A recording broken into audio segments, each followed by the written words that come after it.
যুবক রুটি বানায় আর পরে আস্তাগফিরুল্লাহ, রুটির দলা বানায় পরে আস্তাগফিরুল্লাহ, খামির বানায় আর পরে আস্তাগফিরুল্লাহ, রুটি নিয়ে উনুনের ভিতরে চুলার ভিতরে সেকা দেয় আর পরে আস্তাগফিরুল্লাহ, দোকানদারের কাছে কেউ আসলেই সে রুটি দেয় আর পরে আস্তাগফিরুল্লাহ, ক্রেতার কাছ থেকে টাকা নিয়ে ক্যাশ বক্সে রাখে আর কি পড়ে, আবার রুটি বানানো শুরু করে আর কি পড়ে, খালি এইটাই পড়তেছে। ইমাম আহমদ ইবনে হাম্বল তো অবাক, কিরে এটা আবার কেমন যুবক, খালি আস্তাগফিরুল্লাহ। উনি প্রশ্ন করলেন, যুবক ঘটনা কি? আসার পর থেকেই তোমার দেখতেছি তুমি রুটি বানাও, রুটি বিক্রি করো আর পড়ো আস্তাগফিরুল্লাহ, মালাকা ইয়া শাবাব। যুবক বলে, আস্তাগফিরুল্লাহ আমার সবচেয়ে বেশি পছন্দের আমল, আমি সব সময় আঠার মতো ইস্তেগফারের সাথে লেগে থাকি আর সব সময় পড়তে থাকি আস্তাগফিরুল্লাহ, আর এর বদৌলতে আল্লাহ আমারে মুস্তাজাবুদ দাওয়া বানিয়ে দিয়েছে। আহমদ ইবনে হাম্বল তো অবাক, আনতা মুস্তাজাবুদ দাওয়া, তুমি মুস্তাজাবুদ দাওয়া রুটিওয়ালা?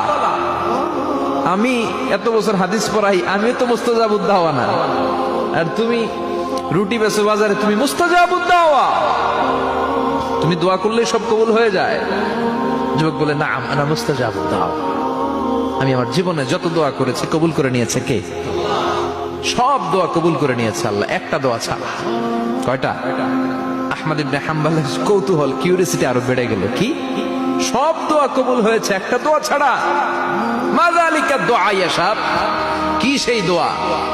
যুবক এবার বলতে শুরু করলো, আমার জীবনে যে দোয়াটা আল্লাহ কবুল করে নাই সেটা হচ্ছে, আমি আল্লাহর কাছে অনেক চেয়েছি, অনেক দোয়া করেছি যে আল্লাহ, শুনেছি এই জামানার সবচেয়ে বড় মুহাদ্দিস, তার নাম নাকি ইমাম আহমদ ইবনে হাম্বল, আল্লাহ তোমার কাছে আমার চাওয়া, আমি যেন এই ইমাম আহমদ ইবনে হাম্বলের দেখে মরতে পারি, আমি যেন ইমাম আহমদ ইবনে হাম্বলের হাতে হাত রেখে মুসাফা করতে পারি আর তার কপালে একটা চুমু এঁকে দিতে পারি।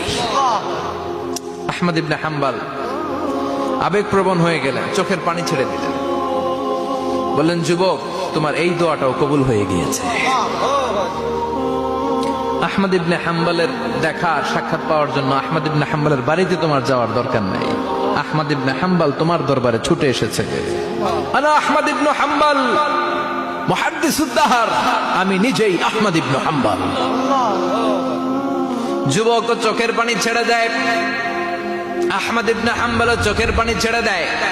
যুবক চিৎকার মেরে ইমাম আহমদ ইবনে হাম্বলকে জড়িয়ে ধরে, হাতে হাত রেখে মুসাফা করে, কপালের মধ্যে চুমু খায় আর আল্লাহর শুকরিয়া করে বলে, ও ইমাম, আসলে এই দোয়াটাও আল্লাহ আজকে কবুল করে নিল।